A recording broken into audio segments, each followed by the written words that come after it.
Hello guys, and welcome to part 1 of Banjo-Tooie. Yes, I am playing the sequel to Banjo-Kazooie, and it is going up immediately after Kazooie. But the only reason I did Kazooie is so I could give you guys backstory to actually play Tooie, because I love Tooie much more. It's a much better game. So, 2 years have passed since Gruntilda the Witch was defeated by Banjo and Kazooie.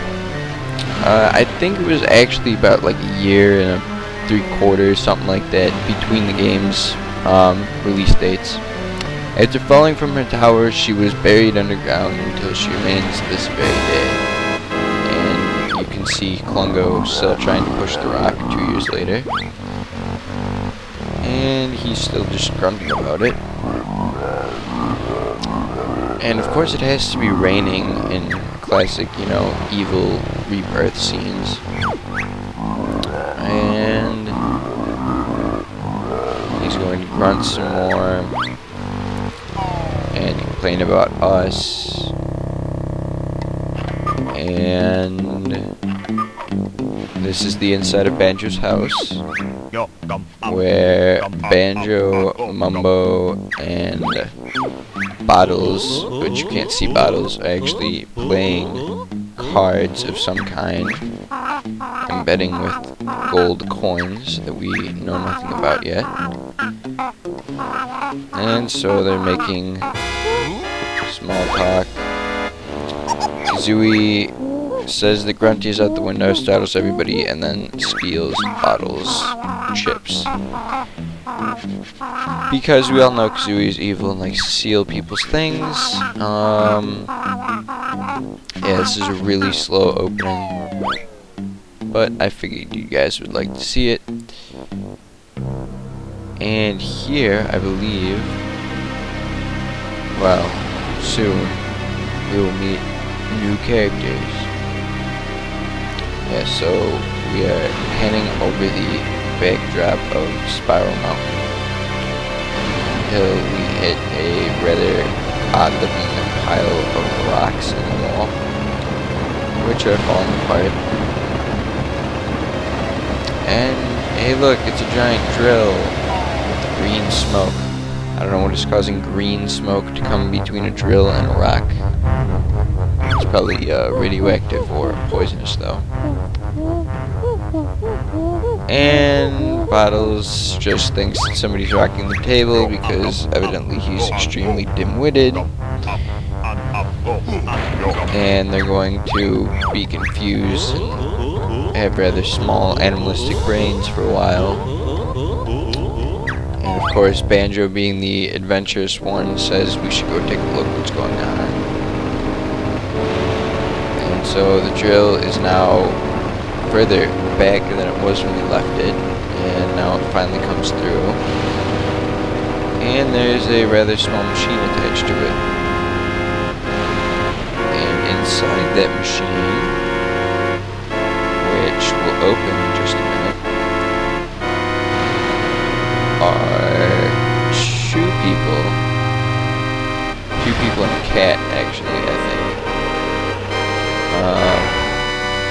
that just happen to be related to Gruntilda the Witch. And these are her other sisters, other than Gruntilda, who isn't in this game. So we have Babelda, who is that one, the fat one holding the cat, and the other one, who I'm not quite sure what her name is,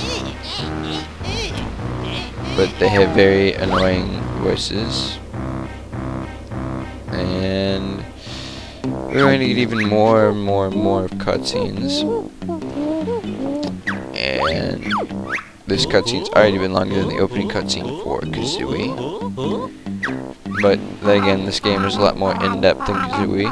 There's a lot more to it. It takes a lot more time. All the levels are more intertwined. Lots of more moves and such. And Mumbo volunteers to go outside. And I don't think he actually does. Oh, he might. I don't know. But Kazooie tries to steal all of his coins, or I guess does steal all of his coins. And there's Mumbo sitting behind a rock, watching this whole thing. And Klungo can't do anything, and you see Mumbo in the background. He's not very sneaky. And they're going to recite a spell that is going to get rid of that rock.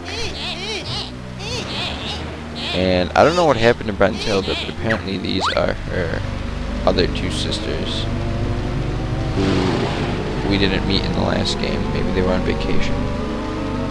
After all, the last game did technically take place all in one day, as I think so does this game. And there we go, the rocket's gone, and we get a hideous shot of the underside of Glubelda. And oh my god, it's Grunty, but she's all bones, because it has, after all, been 2 years. Somehow her clothes haven't really decayed, and her rib cage is showing through her shirt. And they're going to make small talk and chit chat and waste more of her time. And she talks about how she needs a new body, and they're going to come up with an evil plan to make her a new body. That just so happens to involve a giant death ray that we will see in probably just a minute. Actually, I think they do show it in the opening cutscene. If not, it's pretty soon in the beginning of the game. And Mumbo realizes, hey, that's probably, not great that they're going to try and revive Grunty. And the three witches see Mumbo, and they're now going to attempt to kill him. And she starts running and throwing spells at him. She runs rather odd, kind of wide. Then again, all the characters in this game sit rather wide. Anyway, Mumbo will come running back into the house, and they're still just sitting there playing poker. I don't know what they've been doing, because I haven't actually seen them play a hand yet. And here comes Mumbo. And he's telling us we must run away. So we shall do that. And here we get a very sad scene. Grunty takes a really big spell, and the screen goes white. And we go back inside Banjo's house. Which, I guess this is actually happening a little bit beforehand or at the same time. Man, Banjo's like, hey, guys, look, the witch is actually there. Everybody run. And Battles thinks they're trying to trick him. And so he's just going to sit there and die. And that's actually what he does do. He dies. And they destroy my house. But we will get to that in a minute, which will probably actually be close to the end of the video. That's their digging machine. They're going back into it, and they're going to leave. And they almost forget Grunty. And so they will leave out the hole they came. Oh, and they release enemies out the back. These are much like the goblins and gremlin type creatures. They're just kind of basic enemies. They're going to leave that hole, though, that they created, and that is how we're going to progress in the game. This game does not take place in the lair. It takes place on the outside of the lair, and in fact in the world outside of Spiral Mountain. And they forgot Klungo, and she's like, oh, we'll come back for you, Klungo. But they don't. We will actually battle Klungo soon. I don't know about right now. Maybe. I don't know if we can get into the beginning of the video with this stuff still, but there Mumbo and Banjo are outside of Banjo's destroyed house. I warned him in the last game they lived too close to the witch's lair, but evidently he didn't, you know, listen. And he's like, oh, everybody got out safely, and then, you know, they just completely forgot about Bottles. Except Kazooie remembers him. Oh, look, there he is, and hey, he's not dead yet. Amazingly, his glasses stay completely clean, but he's burnt to a crisp. And right there, he will fall over and die. And here, we will see, look at that, his soul rises out of his body. Or spirit or ghost or something. But, yes, Bottles is not in this game. He will not teach us moves. He's dead. His body will stay there. His ghost will hover outside my house and tell me to do things if I come talk to it, but that's about it. And interestingly enough, Mumbo doesn't play the same role he did in the last game either. We have a new character to play Mumbo's role, but we will get into that much later in the next level, which will probably be maybe 1 or 2 videos from now. I should say the first level. And look at that, it was about 11.5 minutes worth of cutscene. But here we can finally play. I am finally in control. This is Bottles Ghosts. The area around Spiral Mountain will look a lot different now. A lot of it's been destroyed and busted up by the return of Gruntilda. Things have changed. There are some things here to get. There are not empty honeycombs like there were in the last game. And that is where we need to go to continue. That hole in the wall there. And Klingo's going to complain more. And he's going to go inside the cave and wait for us. Which he will do. I don't think there's much of anything you can get before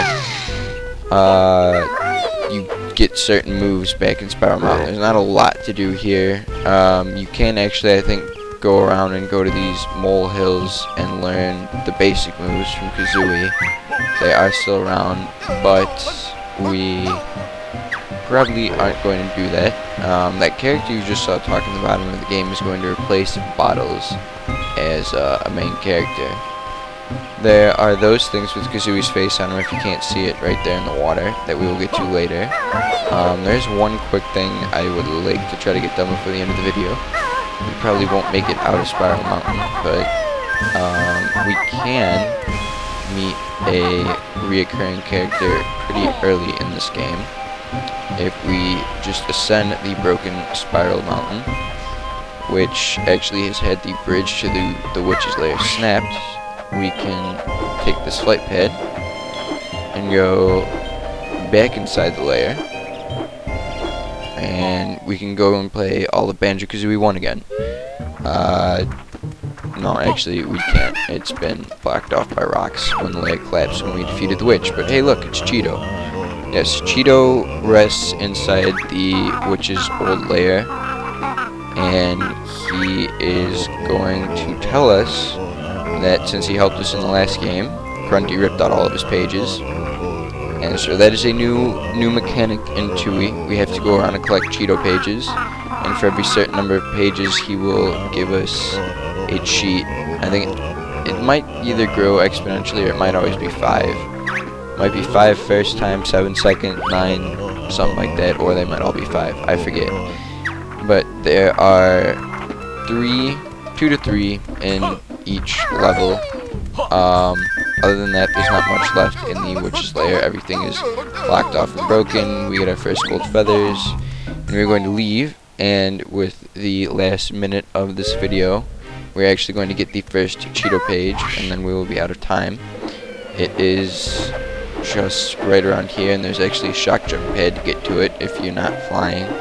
But it's just sitting up here in the cell cove. So we will get that first item of the game, and I will see you in part 2 after Cheeto is done talking about how we found one of his missing pages. Thanks for watching.